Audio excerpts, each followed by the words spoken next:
Okay, for this problem we are looking at 8.2 number 3, and let's just do a little look at what the graph of a cotangent and a tangent function look like. So this is a cotangent, and what I want to point out two things. One is that it's coming down. It's a decreasing function. It keeps going down. From left to right, it's going down. Now, like a number 4, don't want to give too much away, but you can watch the video for that.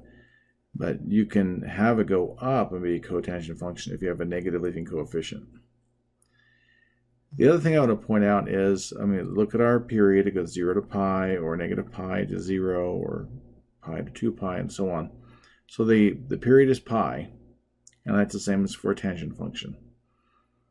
But the other thing to look at is the asymptotes for this. So negative pi, 0, pi, 2 pi. So on the pi's, if it's not shifted horizontally, those asymptotes are going to be basically n pi, where n is a natural number. Or I guess n is an integer, if I can speak today. So let's go ahead and look at a tangent function. So tangent, by the way, these are just screen grabs from Desmos. Excuse me. So tangent also has this period of pi.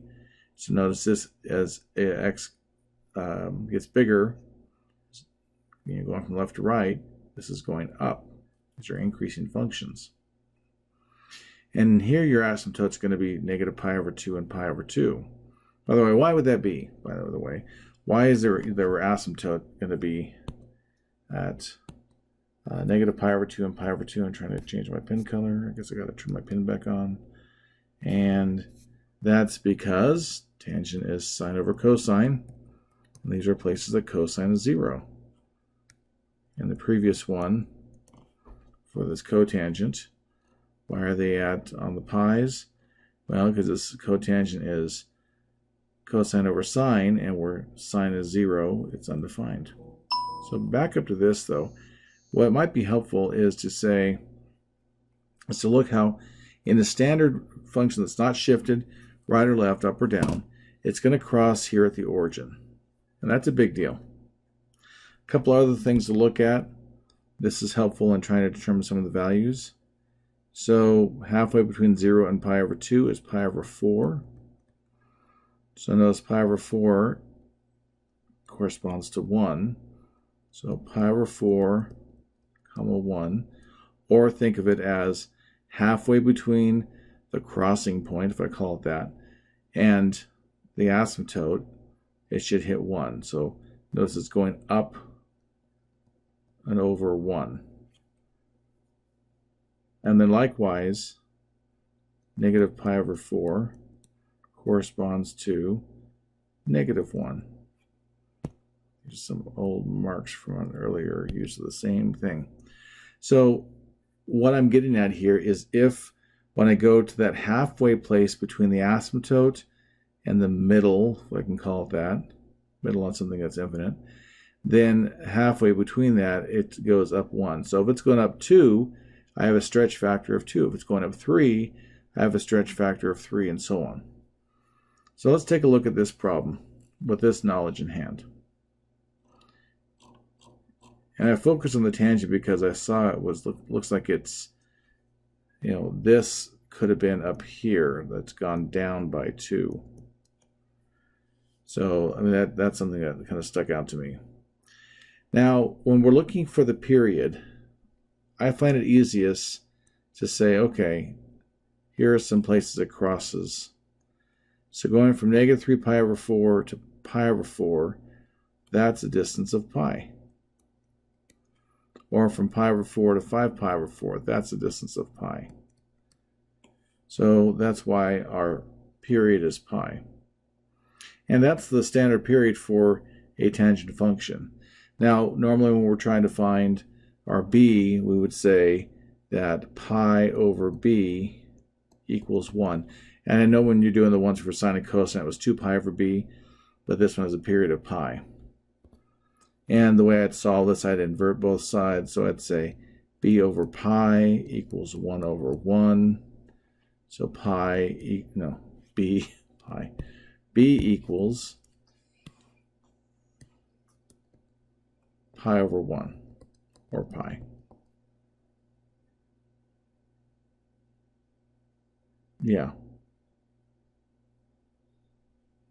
B is just 1, isn't it? Yeah. So